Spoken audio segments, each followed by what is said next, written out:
Shalom, mi nombre es Luis Cervantes, soy pastor y junto con mi esposa fundadores de la Congregación Mesiánica Beit Kodesh, Ministerio Internacional Casa de Santidad, hace 18 años en Cancún. Soy un judío mesiánico nacido en México y quiero compartir con ustedes sobre la situación actual en Europa del Este, ya que es un problema muy delicado que puede escalar en una tercera guerra mundial, afectándonos a todos en la esfera social, política, económica y espiritual. ¿De parte de quién está Dios? Es una pregunta muy importante, especialmente para los que amamos a Dios y su palabra. La Escritura nos enseña que el Señor está de parte del inocente, de la verdad, de la santidad y de la justicia. Pero para poder tener una opinión parcial, vamos a comenzar entendiendo un poco de historia. La gran migración de pueblos en el siglo V a.C. continuó y terminó formando diversas tribus eslavas que convergieron formando así el estado de la Rus de Kiev en el año 882 en la llanura europea oriental. Tras la invasión de la Rus de Kiev por la Horda de Oro, el estado se desintegró y fragmentó en diversos feudos. Uno de ellos fue el reino ruteno. Las tierras occidentales de la Rus, que tiempo después se convertirían en Rutenia, fueron reunificadas por el Gran Ducado de Lituania, que buscando aliados en la lucha contra los moscovitas y la Otsienluk, alemanes del Báltico, se unificaron varias dinastías con el reino de Polonia, tras lo cual Rutenia formaría parte de la mancomunidad lituano-polaca. Ante la necesidad de protección por las incursiones tártaras en el sur, Rutenia formó un bastión militar llamada los cosacos, que mantuvieron a raya a las tropas tártaras. En 1648, Bogdan Khmelnytsky, con el apoyo de la población rutenia y los cosacos, se rebelaron contra Polonia reclamando el reconocimiento de un estado independiente. Entonces se estableció el hetmanado cosaco con la Sich de Zaporizhia como su centro administrativo. Durante un corto periodo de tiempo, la nación rutenia disfrutó de autonomía, pero el hetmanado se encontraba en una situación muy difícil. Los tártaros de Crimea amenazándolos en el sur, los polacos en el oeste y los moscovitas en el este. Ante la incapacidad de defenderse ante estas tres potencias, el hetmanado se vio obligado a firmar un tratado de vasallaje con el zarato moscovita o los zares. El hetmanado fue perdiendo gradualmente su autonomía hasta que los moscovitas anexaron completamente su territorio en 1764 y Rutenia fue dividida entre Polonia y Rusia. En 1917, Alemania reconoce la autonomía de la antigua Rutenia, ahora Ucrania, pero poco tiempo después, en 1932 al 33, los antiguos moscovitas o zares del Imperio Ruso, ahora bajo un nuevo nombre y un nuevo sistema de gobierno, la URSS, crean una terrible hambruna artificial, forzando a Ucrania a formar parte de la Unión de Repúblicas Socialistas Soviéticas.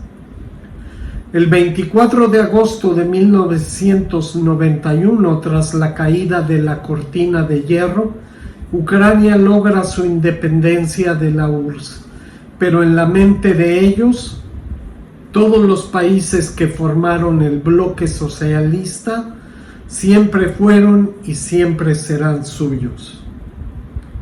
Es muy importante para nosotros entender la evolución de los antiguos moscovitas y los salvajes tártaros, que se unieron para formar un imperio sangriento y poderoso, la Rusia de los zares, el cual siempre quiso extender sus dominios del este hasta el occidente.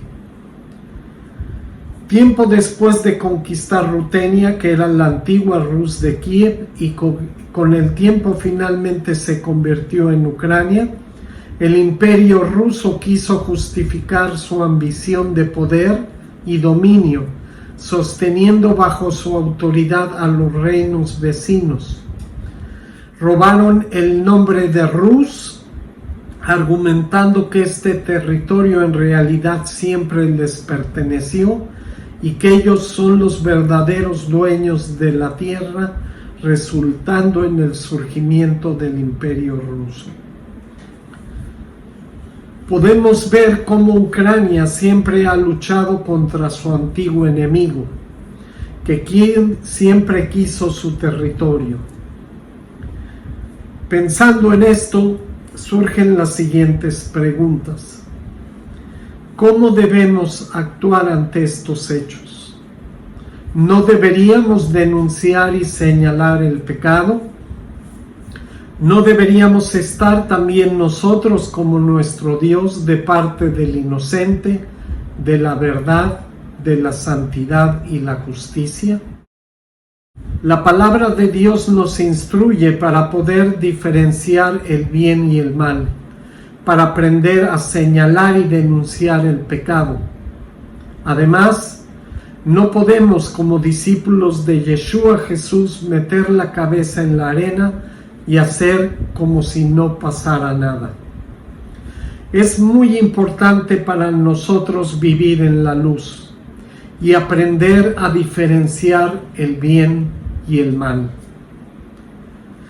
David en la palabra nos enseña en Salmos 1, versículo 1: Bienaventurado el varón que no anduvo en consejo de malos, ni estuvo en camino de pecadores, ni en silla de escarnecedores se ha sentado. Esto también incluye no estar de acuerdo con los que hacen el mal, no quedar callado y denunciar la iniquidad. Levítico 5:1 nos enseña: si alguno pecare por haber sido llamado a testificar, y que siendo testigo vio o supo y no lo denunció, llevará su pecado. Es muy importante para nosotros tener discernimiento para separar el bien y el mal. Jehová Dios a través de Pablo nos explica en Romanos 1 del 28 al 32. Y como ellos no aprobaron tener en cuenta a Dios, Dios los entregó a una mente reprobada para hacer cosas que no convienen, estando atestados de toda injusticia, fornicación, perversidad, avaricia, maldad, llenos de envidia, homicidios, aborrecedores de Dios, injuriosos, soberbios, altivos, inventores de males, desobedientes a los padres, necios, desleales, sin afecto natural, implacables, sin misericordia, quienes habiendo entendido el juicio de Dios, que los que practican tales cosas son dignos de muerte, no solo las hacen, sino que también se complacen con los que las practican. Tenemos que tener mucho cuidado de estar alineados con la luz, con la verdad y la santidad. Debemos saber separarnos del mal y caminar en la verdad de la luz de la palabra de Dios. Solamente como una referencia, ¿quiénes son los aliados de Rusia? Terroristas musulmanes, Corea del Norte, China, Turquía, Irán, Siria, Venezuela, Bielorrusia y Kazajistán. Todos estos tienen algo en común. Son sangrientos, sin conocimiento de Dios, que aman la mentira y que usan su propaganda para justificar su pecado. Entonces, vuelve a surgir la misma pregunta: ¿de parte de quién está Dios? Dios en la Escritura nos revela muchos principios bíblicos muy importantes. En Mateo 22, 36 al 40 nos dice: Maestro, ¿cuál es el gran mandamiento en la ley? Jesús les dijo: amarás al Señor tu Dios con todo tu corazón, con toda tu alma y con toda tu mente. Este es el primero y más grande mandamiento de todos. Y el segundo es semejante: amarás a tu prójimo como a ti mismo. De estos dos mandamientos depende toda la ley y los profetas. Este texto, donde Jesús está confirmando lo que Jehová Dios Padre nos enseñó en el principio, es muy importante. Deuteronomio 6:5 nos dice: y amarás a Jehová tu Dios de todo tu corazón y de toda tu alma y con todas tus fuerzas.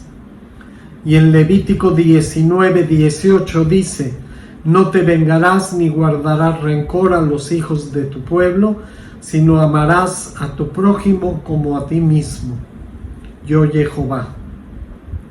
Isaías 5:20 nos dice: ay de los que a lo malo dicen bueno y a lo bueno malo, que hacen de la luz tinieblas y de las tinieblas luz, que ponen lo amargo por dulce y lo dulce por amargo. Es muy importante para nosotros saber diferenciar el bien y el mal. Hoy en día hay mucha confusión. Hoy en día tuercen las Escrituras para engañarnos y para justificar sus pecados, y bajo la bandera de ser cristianos nos engañan y nos envuelven en sus prácticas pecaminosas. Tenemos que, a través del estudio de la palabra, saber diferenciar el bien del mal. Tenemos que aprender a diferenciar la luz de las tinieblas. En Salmos 82:3 Dios nos dice: defended al débil y al huérfano, hagan justicia al afligido y al menesteroso.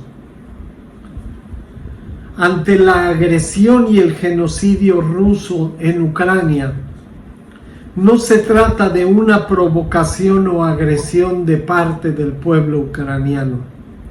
Simplemente el pueblo de Ucrania decidió no formar más parte de los deseos de reconstruir el antiguo bloque soviético bajo la bandera del nuevo imperio ruso de Vladimir Putin.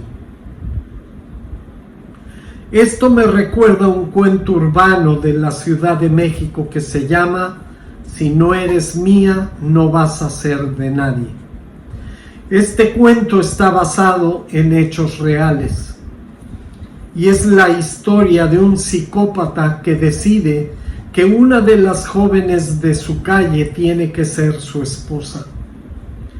Ella se niega y, después de intentar casarse con ella en innumerables ocasiones, este psicópata le hace la vida imposible a ella, a su familia y, por supuesto, al prometido de la mujer.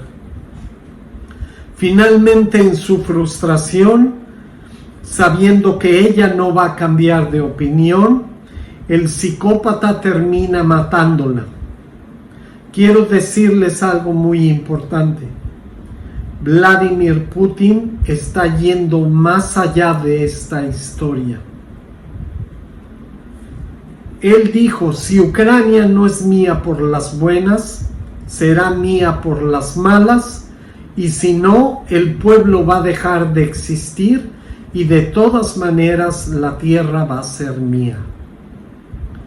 Estamos ante una situación en la cual un psicópata está queriendo tomar lo que no le pertenece, que no le importa pisotear el derecho, la justicia y la santidad de Dios con tal de conseguir lo que él quiere.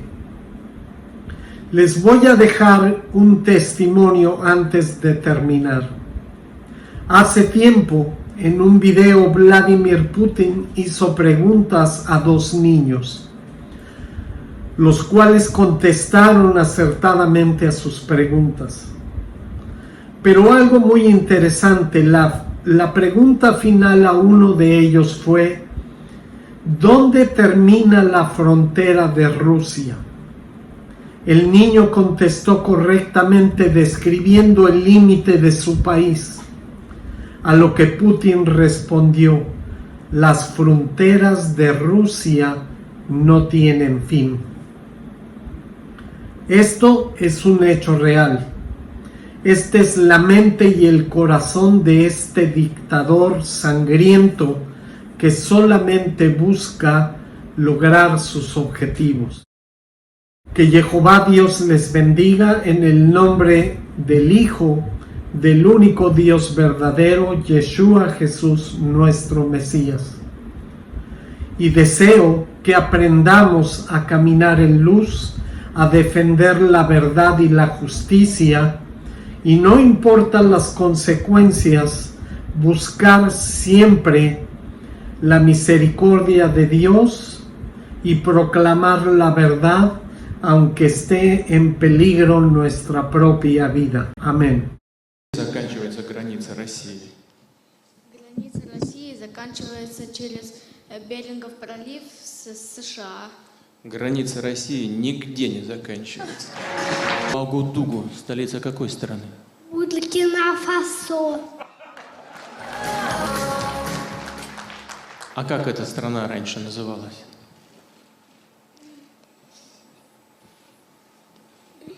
Вверх нечего-то. Вольта, молодец! Yes! Ты молодец. Ну что ж. Ребята, успехов!